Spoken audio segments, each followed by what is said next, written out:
2032년 12월 하늘에서 벌어질지도 모르는 단 한 번의 사건이 인류의 역사를 갈라놓을 수 있습니다. 만약 운석이 지구로 돌진한다면 우리는 무엇을 보게 될까요? 운석이 충돌하는 순간 생각을 할 수 있을까요? 만약 지금 이 순간 지구를 향해 거대한 운석이 날아오고 있다면?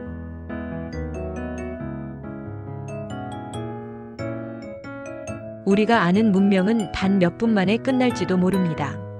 오늘은 한때 지구 충돌이 거론됐던 소행성 2024 YR4의 진실과 충돌 시나리오까지 생각해 보겠습니다. 운석은 초속 수십 킬로미터의 속도로 지구를 향해 돌진합니다. 충돌 순간 수억 메가톤의 에너지가 방출되며 수백 킬로미터에 걸쳐 모든 것이 증발합니다. 엄청난 충격파는 대륙을 뒤흔들고 지진과 쓰나미가 전 세계를 강타합니다. 운석 충돌 후 대기권으로 뿜어오른 먼지와 재는 태양빛을 차단합니다. 지구는 어두워지고 온도는 급격히 떨어지며 충돌 겨울이 시작됩니다. 농작물은 자라지 못하고 전 세계적인 기아가 닥칩니다. 식물의 광합성이 멈추며 생물의 먹이 사슬이 무너집니다. 공룡을 멸종시킨 것도 이런 대재앙이었습니다. 수많은 종이 사라지고 인류 문명뿐 아니라 인류도 생존을 장담할 수 없습니다. 에너지와 식량은 고갈되고 국가 간 갈등은 전쟁으로 번집니다. 금융시장은 붕괴하고 정부 기능은 마비됩니다. 수억 명의 난민이 발생하며 문명은 퇴보하기 시작합니다. 충돌 이후 수십 년 동안 지구는 회복되지 못합니다. 기후는 극단적으로 변하고 생물 다양성은 급격히 줄어듭니다. 인류가 살아남는다면 새로운 시대는 완전히 다른 모습일 것입니다. 그야말로 리셋이 되는 순간이 되겠죠. 운석 충돌은 드문 일이지만 불가능한 일은 아닙니다.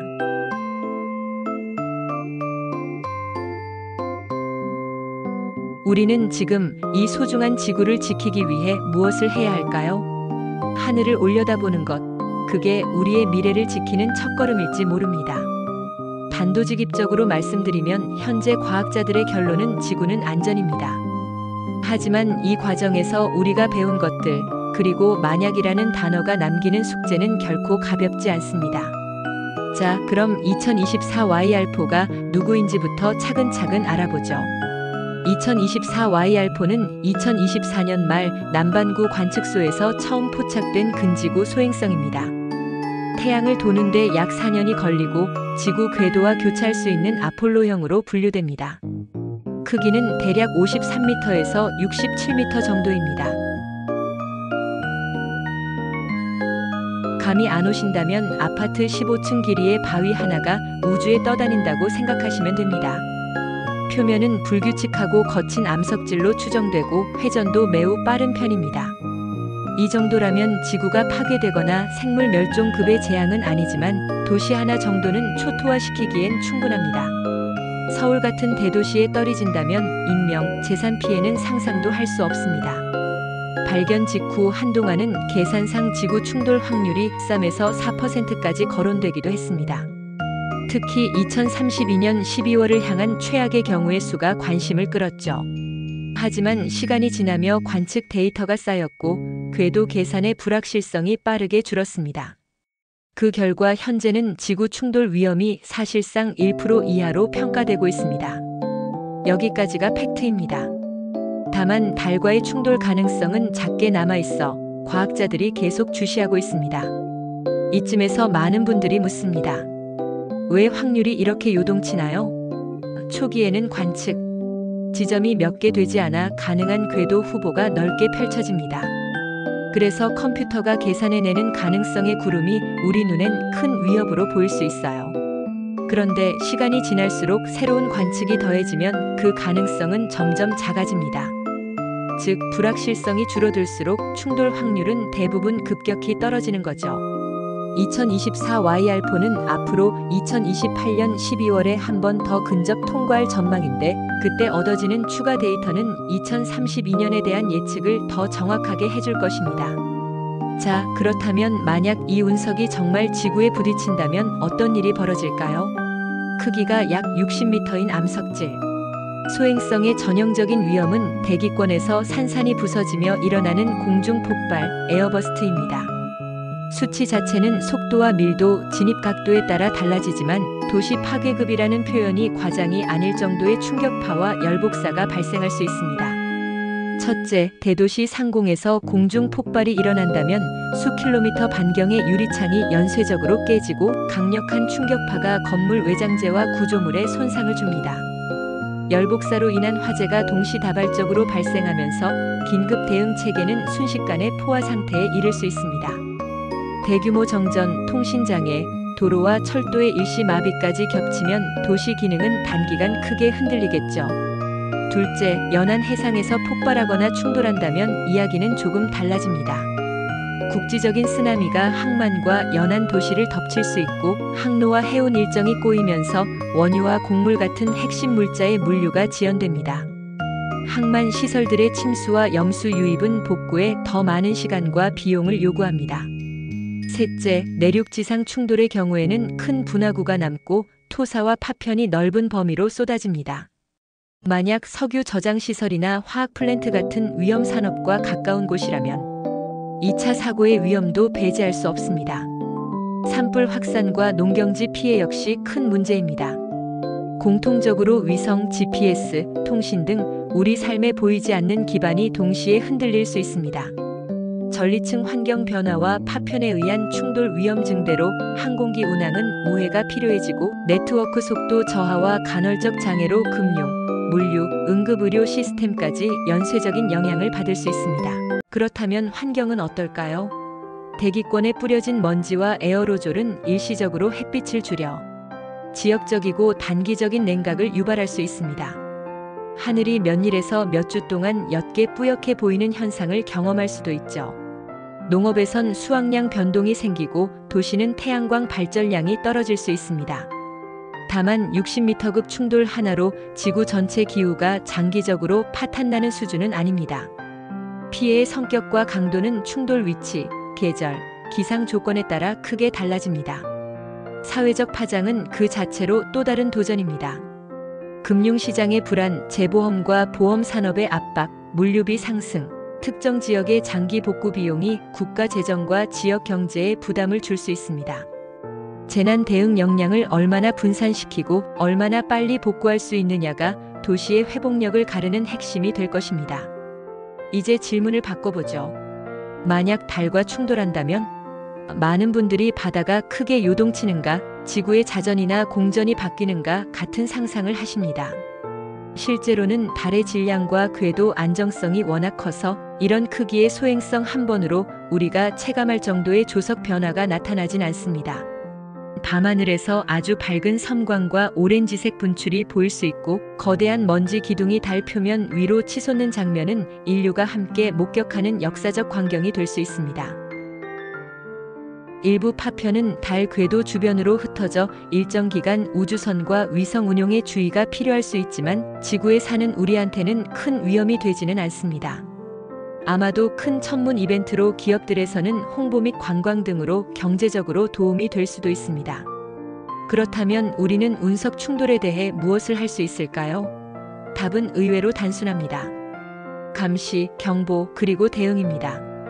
먼저 전 세계 망원경 네트워크는 밤마다 하늘을 훑으며 새로운 천체를 찾아냅니다. 발견 즉시 궤도 계산이 시작되고 위험 수치가 오르면 국제 경보 체계가 가동되어 관측 시간이 집중 배정됩니다. 이 과정을 통해 불확실성은 빠르게 줄어듭니다. 그리고 드물지만 사전에 충분한 시간이 확보된다면 궤도를 살짝 바꾸는 임무를 준비합니다. 소위 밀어내기 전략을 검토할 수 있습니다. 실제 우주 임무를 통해 궤도 편향이 가능하다는 사실도 이미 입증됐습니다. 가장 대표적인 예가 나사의 DART 임무입니다. 2022년에 진행된 이 실험은 우주선을 소행성 디모르포스에 직접 충돌시켜 궤도를 성공적으로 변경하는 데 성공했습니다. 이 실험은 인류가 소행성 충돌에 대비할 수 있는 기술적 가능성을 증명하며 영화에서나 보던 일이 현실이 될 수 있다는 희망을 보여주었습니다. 이 영상은 나사에서 실제로 DART 프로젝트를 진행하는 과정을 실시간으로 보여줬던 영상입니다. 10분짜리 영상을 1.7배속으로 한 영상이니 스킵하실 분들은 쭉 넘기길 바랍니다.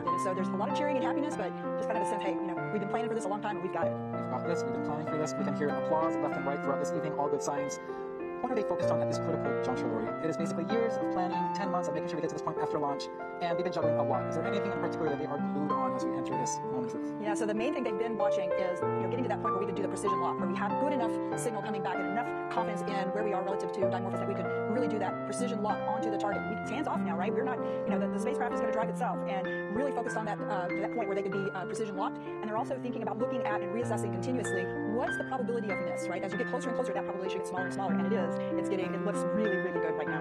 Sounds like the game of thinking of wondering really doesn't end until that last second comes to pass. So if we can do a lot of great up to this point, we just have to see this through to these last few minutes. Well, in a few minutes, speaking of that, all the years of thinking, of doing, planning, reacting is finally coming to an end. From 5 minutes to impact, there will be no more opportunity to send any commands to SmartNav in the Mission Operations Center. The team will be purely spectators, the data coming in, and they are just waiting it out like the rest of us for the first time. Boy, this is huge both from an operational perspective and also an emotional one, isn't it? Yeah, it is. I mean, you can imagine. I'm really excited about it, and I've been engaged with this mission for the last 4.5 years that I've been in my current role. But this team has been working so hard on this for so many years, and they've put so much of their energy and their time into this, and so much planning and rehearsing. And it's a really big event for them to, like you say, just count down and watching. At this point, there's not much else they can do but watch and see the fruits of all their work. Yeah, I've gotten to know many members of this team for the past few months, and there's a lot of alpha individuals on there, right? You need a good mix of alpha people to make sure we get to this point. I can only imagine what they're feeling. Perhaps, like you said, a little bit of relief, a little bit of, can I let this go? I've worked for this one so long, and now we can no longer do anything. That moment is just coming up. Yeah, but I think they're ready. I think they're at that point. You're getting some shots of Elena Adams, the systems engineer, and you can see the excitement in her voice. She's so ready to show the success of this mission. 5 minutes out, which are coming up. On now, the team will be hands off 2.5 minutes from impact. SmartNav, which has been guiding the spacecraft autonomously for 4 hours, will also step away, stop any maneuvers. Darko City will be coasting to its fate. This is blockbuster stuff. Oh yeah. We are there.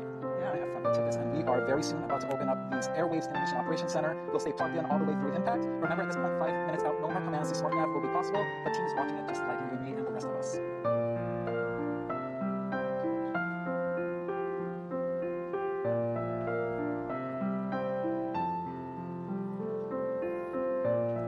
All right, we've reached 5 minutes from impact. The final command opportunity to SmartNav has passed, and the team is simply watching that data stream in just like we are. Also remember, there's a 38-second lag for the data to travel to Earth, and also an additional few more seconds for image processing.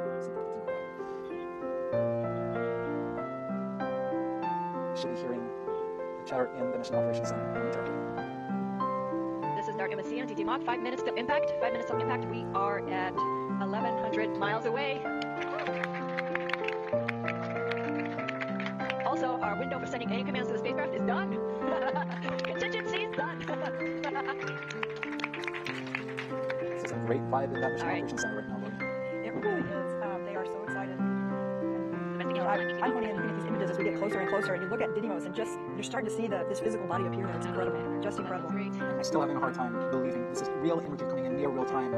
Yeah, but you've been watching it over the last 30, 45 minutes go from just being a collection of individual pixels, and now you can actually see the shape and the shading and texture of Didymos, and we're going to see that same thing with Dimorphos as we get closer and closer. This is so cool. Never before seen images of Dimorphos will be coming to stark relief. Absolutely. Seconds before impact. Didymos. It's amazing. All right.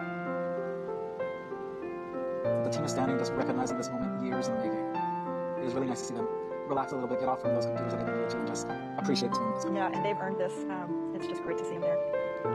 This is so cool. Lori, we hit another major milestone. We are now 2 minutes and a half from impact, and SmartNav has stopped maneuvering the spacecraft. DART is now coasting toward Dimorphos, and we hope into the history books.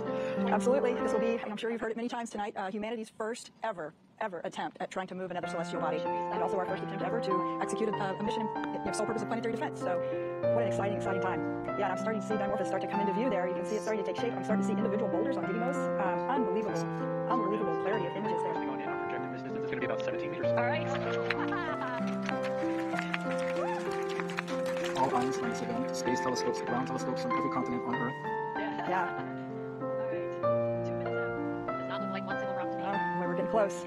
14,000 miles per hour, Lori. 14,000 miles per hour, and remember, 45 minutes ago, 55 minutes ago, we couldn't even resolve this object in space, and now you can see us zeroing in right on target. And we're now dropping the clock, and we'll go by loss of signal to confirm impact. Right. Yes. Imagine we'll get that loss of signal, and then we'll hear from Elena Adams again, letting us know. I feel like that'll be a crystal clear signal. I think so. I think we're starting to see more more resolution. In fact, look at that. Didymos has even gone out of the view. We're now just seeing Dimorphos. This is remarkable stuff. Oh my goodness, look at that. Looks like control system settling down. Angular rates look really good. I think we're gonna get the investigation team some good pictures. Wow. No, come on, we can do better than that.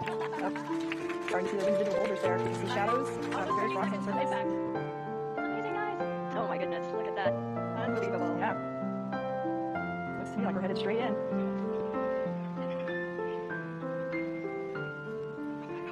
Oh, wow. Yeah. Oh my goodness. Eight, Yeah. 7, Oh, 6, wow. 5, 4, 3, 2, 1. Oh, wow. Getting visual confirmation. All right. We got it? Ready? And we have impact. We have impact navigating the name of planetary defense. Fantastic. Oh, fantastic. Oh. What a moment. Very few words can really capture this moment. This is beautiful to watch. Amazing. What a This team. is- What a team and what an accomplishment. Team. A few weeks ago, they had their last dress rehearsal. They were getting emotional at the dress rehearsal. They're like, this is crazy. We're getting emotional. This is not the real thing. I can only imagine what they're feeling right now. Yes. Well, you can see them there on screen. They're all pretty excited. Wow. Hearing impact, the curtains close on Draco Feed. Ted Rodroy from the team, years of hard work and the weight of expectation lifted off their shoulders. This is amazing.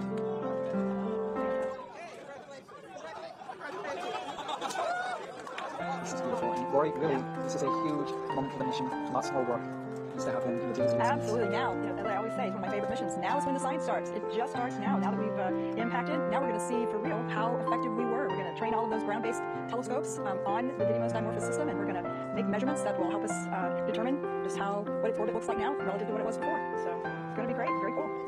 Right, this is when science, engineering, and a great purpose, planetary defense, come together and makes a magical moment like this. 2024 YRPO 사례가 남긴 가장 큰 교훈은 명확합니다. 빠른 관측, 투명한 정보, 국제 공조.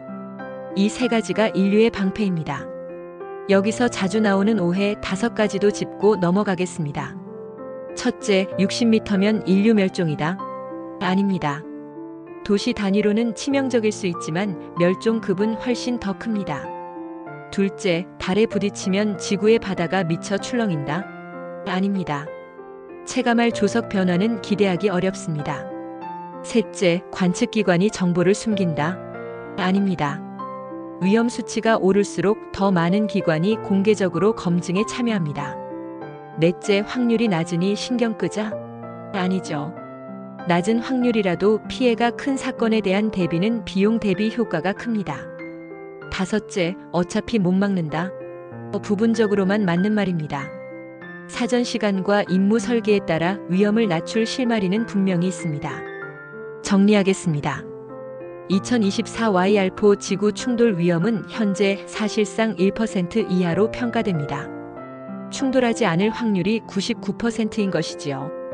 다만 달과의 충돌 가능성은 아주 작게 남아있어 관측은 계속됩니다. 그리고 이 모든 과정이 우리에게 전하는 메시지는 하나입니다. 하늘을 지켜보는 일은 곧 인류의 안전망이라는 사실. 여러분이 오늘의 이야기를 통해 우주를 조금 더 가깝게 느끼셨다면 좋겠습니다. 여러분이 행성방어 책임자라면 어떤 전략을 선택하시겠습니까?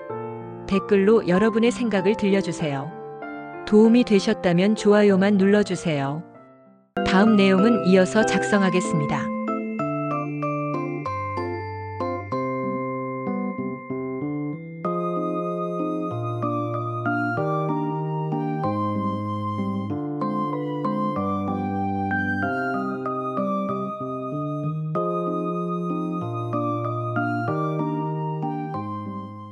이 동영상이 여러분에게 유익하고 흥미로운 정보를 제공했기를 바랍니다. 감사합니다. 구독과 좋아요는 선택입니다.